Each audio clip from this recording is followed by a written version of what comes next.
Well, the problem here is that FIFRA doesn't require record keeping. It's a label. You're supposed to follow the label. Now, there's an even more recent problem in Oregon from we talked about the fish kill earlier, which is overflight spraying of an herbicide on forest lands, which was applied and drifted into occupied areas and streams.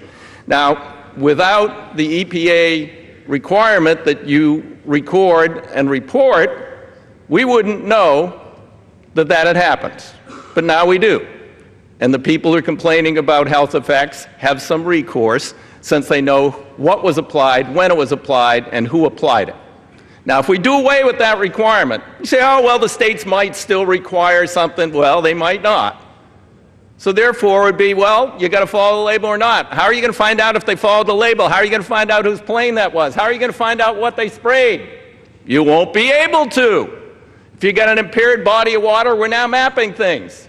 The EPA says, well, wait a minute, that body of water is already impaired with this particular herbicide or pesticide. We should limit more applications in that area. No, we don't want to know about that. We don't want to know about that. That's the bottom line here. We're talking about record keeping and reporting after the fact. What'd you use? Where'd you put it? So if someone is injured or we find out their water supply is impaired, they can figure out how it happened.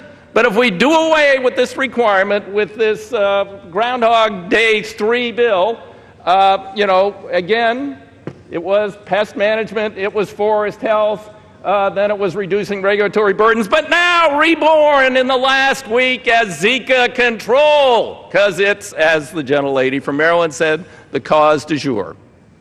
Has nothing to do with Zika. I was really pleased to see the majority whip say that they're going to put $1.2 billion into Zika because as of the publishing of the appropriations bill, it was only $622 million, which is a third of what the president asked for. So now they're up to 66%. That's great.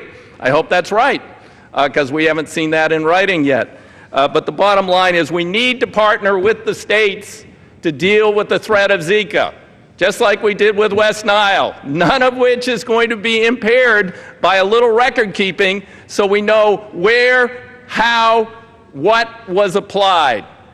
So citizens of the United States, private property owners, will have some recourse. With that, I yield back the balance of my time. Gentleman yields back. The gentleman from Ohio is recognized.